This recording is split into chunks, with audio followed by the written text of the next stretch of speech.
Olá, estudante, tudo bem com você?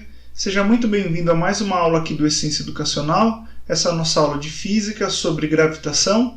Então, nela falaremos sobre leis de Kepler, sobre a lei da gravitação universal e resolveremos dois exercícios, tá? Um para a parte de Kepler, outro para a parte de gravitação. Então, vamos lá, vamos começar? Leis de Kepler, tá? Então, as leis de Kepler falam sobre a órbita dos planetas, sobre a trajetória, o tempo das órbitas, tudo bem? Então ele fez essas leis pensando nos planetas e ele já era um heliocentrista, tá? Então as leis de Kepler vão ser um modelo matemático, um modelo geométrico para o nosso sistema solar numa concepção heliocêntrica, ou seja, com o Sol no centro do sistema solar, com o Sol como centro de gravidade, tá? Então a teoria de Kepler, o seu conjunto de leis, foi muito importante para o heliocentrismo porque ele trouxe previsibilidade. Tá? Era muito fácil, com as leis de Kepler, prever eclipses, alinhamento de planetas, posição de planetas, etc. Então, essa é a importância. A primeira lei chama de lei das órbitas. Essa é uma ideia que o próprio Kepler ele se debateve muito com ela. Tá? A ideia de que a órbita dos planetas ao redor do Sol, na verdade, são elipses e não círculos. Tá? Então, tem duas coisas revolucionárias aqui. Primeira, a ideia de Sol no centro. Tá? Essa é uma ideia heliocêntrica e para a época do Kepler isso é muito revolucionário. A segunda revolução aqui das ideias é a ideia de elipse e não de circunferência. Tá? Então, os pitagóricos, ali, os gregos antigos, eles tinham a ideia de que o círculo era a máxima expressão da perfeição. Tá? Então o Kepler por muito tempo ele não aceitou esse resultado de órbita elíptica, ele pensava que devia ter algum procedimento matemático errado, até que por fim ele aceita, tá? As órbitas são elípticas e tudo bem. A segunda lei é conhecida como lei das órbitas, tá? Então ela diz o seguinte: os planetas varrem áreas iguais em tempos iguais. Então você pode ver aí na ilustração aqui do lado, ó, que a gente tem essa órbita ao redor do Sol, lembrando que órbita é o caminho que o planeta percorre ou que um outro astro percorre. Tá? Então a órbita é essa linha imaginária que marca o caminho de um determinado astro. Então se você ligar uma linha do Sol até esse astro, até esse planeta, na medida que o Sol vai girando, na medida que o planeta vai girando, ele vai varrendo uma área imaginária aí. Então você pode ver ali A1, quando o planeta sai de uma posição e vai para uma outra posição, e para isso ele leva um tempo 1, tá? Um T1. E do outro lado a gente vai ter uma área 2, que o planeta vai varrer uma outra trajetória e vai fazer isso num período de tempo T2. A ideia é a seguinte: se A1 é igual a A2, tá? Se a área 1 é numericamente igual à área 2, então o tempo 1 é numericamente igual ao tempo 2. Se A1 é o dobro de A2, então T1 é o dobro de T2 e assim por diante. Tá? Então essa razão entre área e tempo para o mesmo planeta é sempre constante. E aqui tem algumas consequências, e a principal delas é a seguinte: observa na área 1, vamos supor que A1 é igual a A2, tá certo? Percebe que o caminho que o planeta vai percorrer durante a varredura de A1 é maior do que o caminho de A2, essa linha na borda da órbita em A1 é maior do que A2, tá? Só que a gente combinou que os intervalos de tempo são os mesmos, ou seja, para percorrer A1, a nossa trajetória A1, ele faz um caminho muito maior no mesmo intervalo de tempo. Quando o planeta está mais perto do Sol, a sua velocidade é maior, porque ele percorre uma distância maior no mesmo intervalo de tempo. E quando ele está mais longe, ele tem que passar mais devagar. Se ele passar muito rápido numa distância grande, ele sai pela tangente e vai embora. E da mesma forma, se ele passar devagarzinho, quando ele está mais perto, a gravidade do Sol vai puxar e esse planeta vai espiralar e cair no Sol. Então ele passa com uma velocidade muito específica. Quanto mais perto, mais rápido ele vai passar, e quanto mais longe, mais lenta é essa velocidade orbital. Então a conclusão é que a velocidade de um planeta em órbita elíptica não é sempre constante, ela varia o tempo todo. Algumas observações aqui, até voltando um pouquinho na primeira lei, as órbitas dos planetas em geral elas são quase circulares. Tá? Em especial a órbita do nosso planeta, da Terra, ela é praticamente um círculo perfeito. Então, a elipse é esse objeto que parece um círculo achatadinho, ao invés de ter um único centro, ele tem na verdade dois focos, e o círculo também é uma elipse com os dois focos no mesmo ponto. Tá? O círculo é um tipo especial de elipse. Tudo bem? Então aqui, terceira lei é a lei dos períodos. Tá? E ela diz o seguinte: a razão entre o quadrado do período e o cubo do raio das órbitas em um mesmo sistema planetário é constante. Ou seja, o período, o tempo de uma volta, elevado ao quadrado, dividido pelo raio da órbita, ou seja, a distância do planeta até o Sol, ao cubo. Então, t quadrado dividido pelo raio ao cubo, para o mesmo sistema planetário é sempre constante. Então, se a gente pensar no Sol, o período ao quadrado de Mercúrio dividido pelo raio ao cubo de Mercúrio é igual ao período ao quadrado de Vênus dividido pelo raio ao cubo de Vênus, que é igual ao período ao quadrado da Terra dividido pelo raio ao cubo da Terra, e assim por diante. Se a gente pegar o tempo, o período de uma volta em anos, e essa distância em unidades astronômicas, a unidade astronômica é a distância da Terra ao Sol. Ou seja, o período da Terra é de um ano, a distância da Terra ao Sol é de uma unidade astronômica.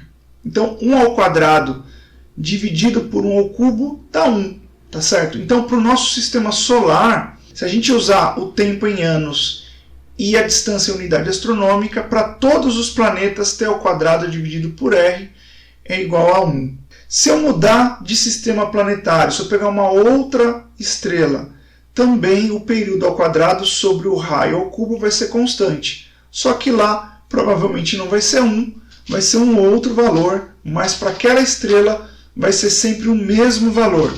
Ou para aquele planeta com um monte de lua, tá? Vai ser um outro valor, não vai ser 1, mas para aquele sistema vai ser sempre o mesmo valor. Então a gente vai fazer uma pausa aqui. Eu vou propor um problema para vocês. Eu quero que vocês pausem o vídeo, tá, no final desse problema, e tentem resolver esse problema aí. Gaste o tempo que for necessário. Depois você despausa, volta aqui e comenta com a gente aí nos comentários se você conseguiu fazer esse exercício 1 ou não. E o problema 1 diz o seguinte: um certo planeta A tem período de 1 ano e o raio de sua órbita é R. No mesmo sistema, o planeta B percorre uma órbita de raio 4R. O período desse planeta B é de 2 anos, 4 anos, 8 anos, 0,5 anos ou 0,25 anos. Então eu vou pedir para você pausar esse vídeo aqui, tenta fazer e coloca a sua resposta aí nos comentários, beleza? E aí, estudante, conseguiu fazer o problema? Vamos corrigir, vamos ver se está certinho, vamos tirar as dúvidas. Então vamos lá para a nossa lousa.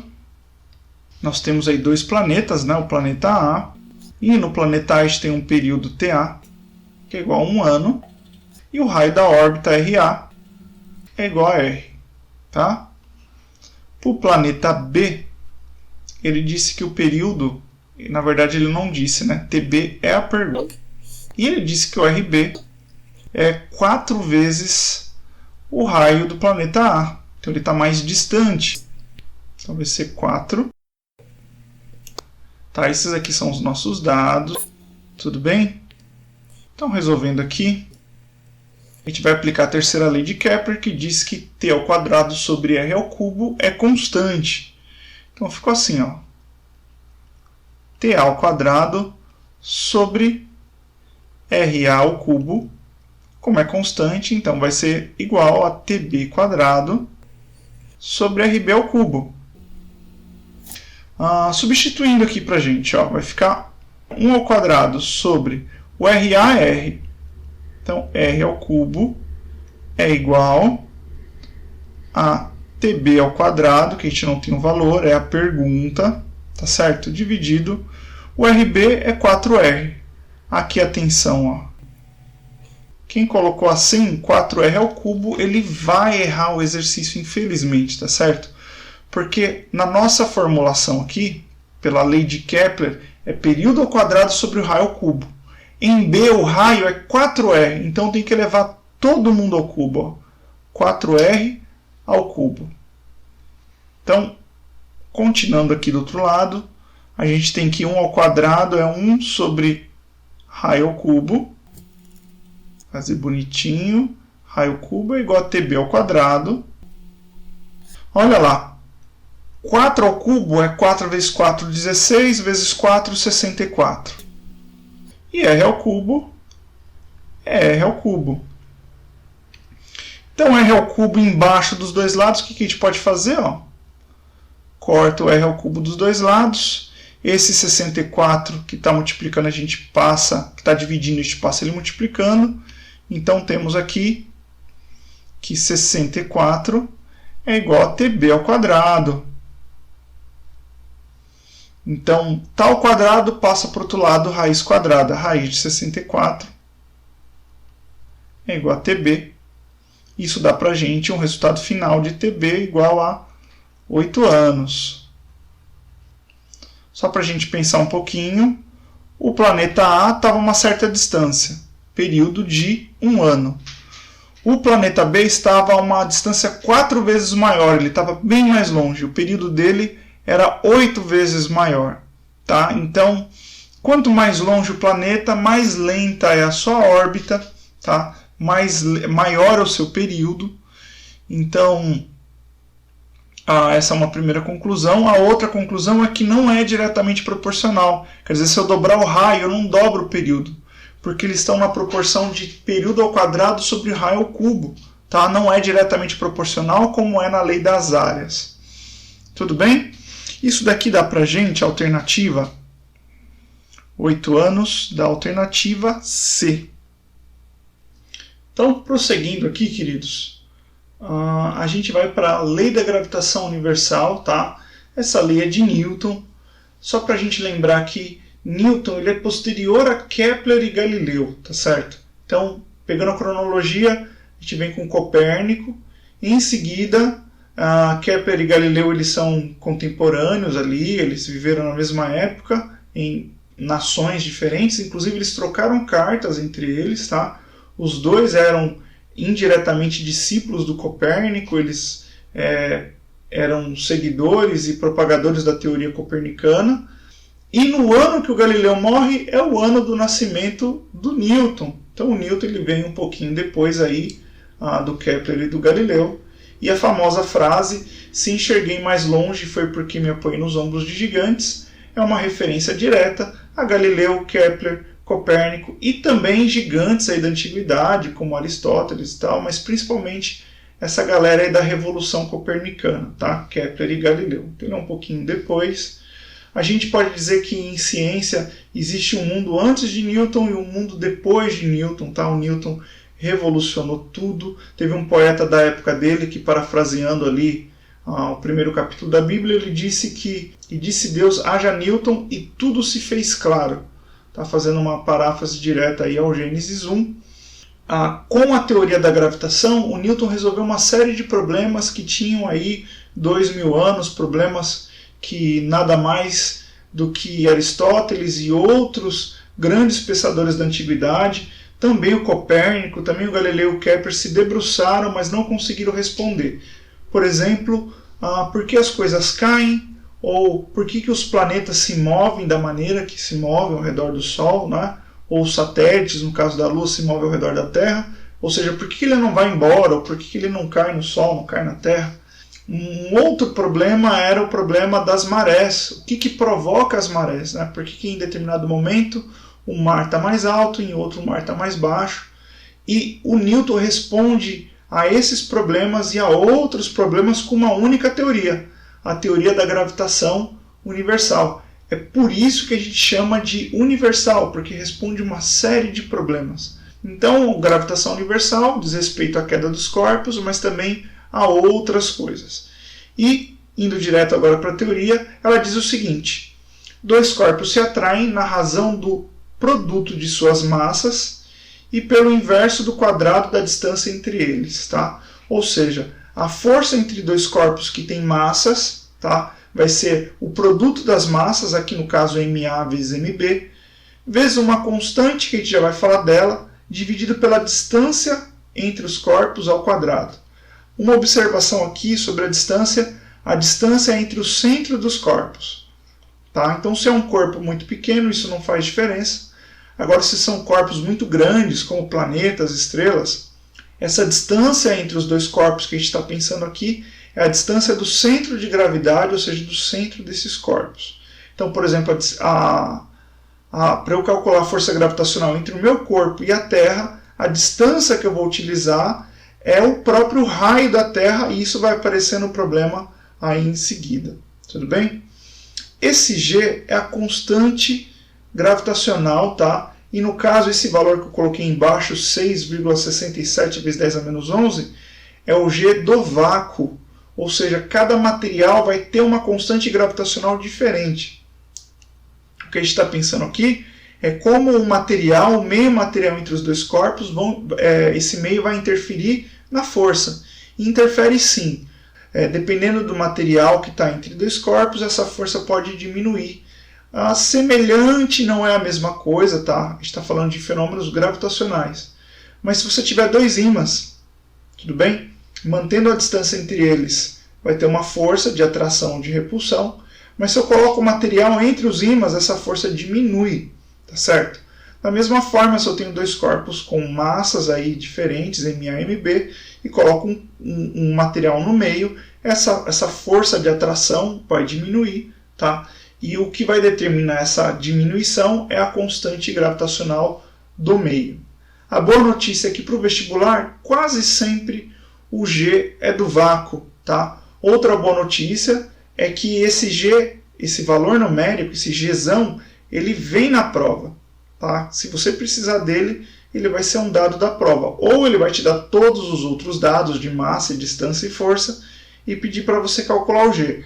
Não é muito comum, tá? Geralmente ele te dá o G e pede para calcular a força ou a distância.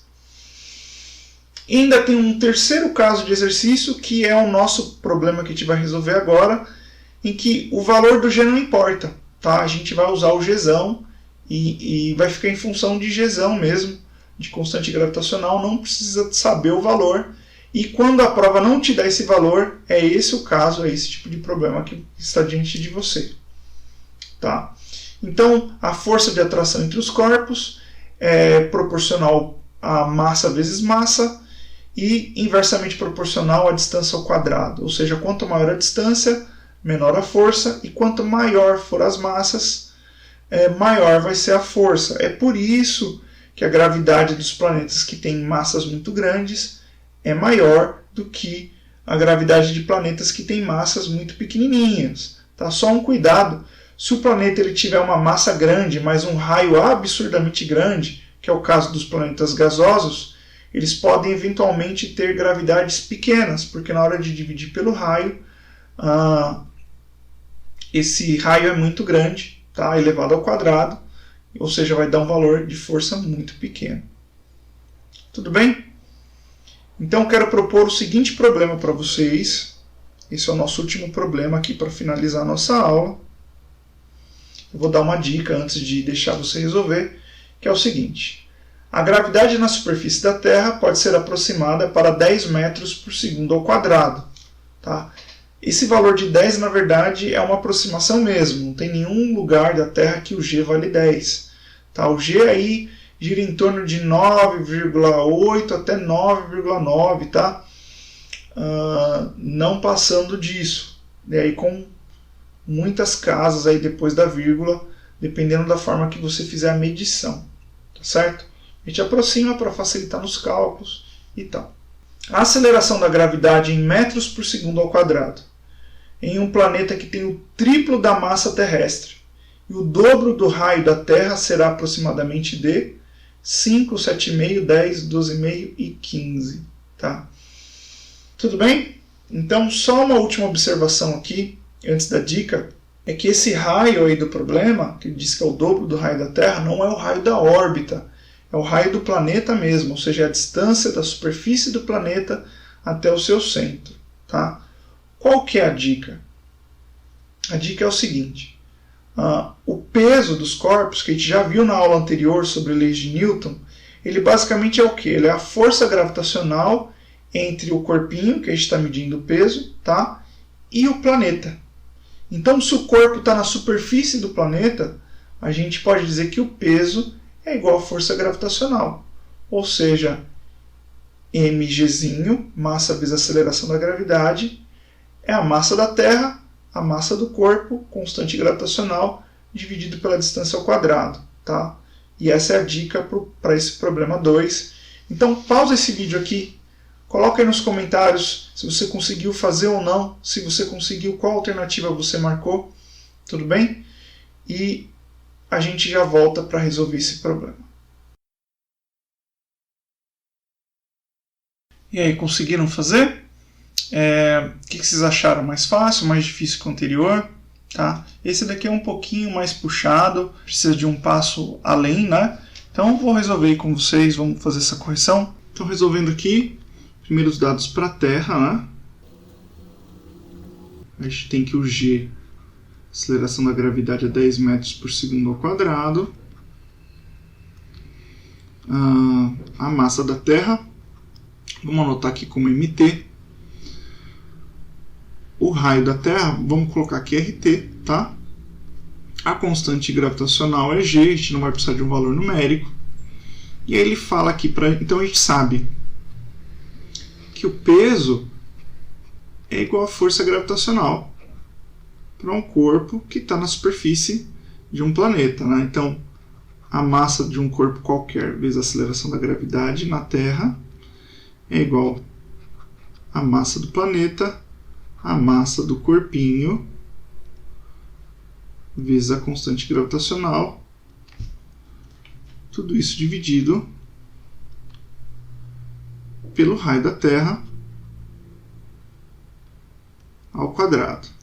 Aqui a gente pode fazer o seguinte, massinha dos dois lados, ó, corta, corta, então sobrou para a gente que a aceleração da gravidade é igual à massa do planeta vezes a constante gravitacional, tudo isso dividido pelo raio ao quadrado. E essa equação aqui para a gente ela é bem importante porque ela é a equação que nos dá a aceleração gravitacional na superfície de qualquer astro. Se a gente tiver a massa e o raio, a gente consegue achar aí o valor da aceleração da gravidade na superfície desse astro. Pode ser uma estrela, um planeta, um satélite, um asteroide, enfim. Tudo bem? Então agora a gente vai para a situação que ele deu para a gente. No caso do planeta aí, hipotético, vamos chamar ele de planeta X. Vou colocar aqui para X. A massa de X, ele fala que é 3 vezes a massa da Terra. O raio de X, ele fala que é o dobro, então 2 vezes o RT. E a pergunta é o G de X. Qual que é a aceleração da gravidade na superfície de um astro que tem 3 vezes a massa da Terra e 2 vezes o seu raio? Tá? Então a gente vai utilizar essa equação aqui. Ó. O peso é igual à força gravitacional. Então a massa vezes a gravidade de X, aqui é a massa de um corpo qualquer, é igual à massa do planeta, mx, vezes a massinha, vezes a constante gravitacional, dividido pelo raio do planeta, do Rx, ao quadrado. Ela cortou aqui as massas, né? Então a gente tem que Gx vai ser igual. A massa de X é 3 mt. Então, 3 massas da Terra vezes a constante gravitacional dividido. O raio de X é 2 raios da Terra. Então, 2 raios da Terra. Só que é o raio elevado ao quadrado, né? Então, vai tudo aqui ao quadrado. Então, G de X vai ficar 3 sobre 4, massa da Terra, constante gravitacional, dividido pelo raio da Terra ao quadrado. Deixa eu chamar sua atenção para o seguinte, isso daqui que está circulando, ó, não é exatamente igual o g da Terra? A gente pode dizer que o g de x é igual a 3/4 o g da Terra. Tá? No caso aqui, 3/4 é 0,75, o g da Terra é 10, então o g de x é igual a 7,5 metros por segundo ao quadrado. Tudo bem? Estudante, muito obrigado pela sua companhia. Deixa aqui embaixo no vídeo as suas dúvidas, coloca aí se ficou algum ponto que você não compreendeu, se ficou algum ponto que você achou mais difícil. Se você achar algum material interessante sobre esse assunto, deixa o link aqui embaixo também para os seus colegas acompanharem. Então até o nosso próximo plantão, que será, não sei quando, porque sexta-feira agora é feriado, né? Mas a gente se vê muito em breve. Falou!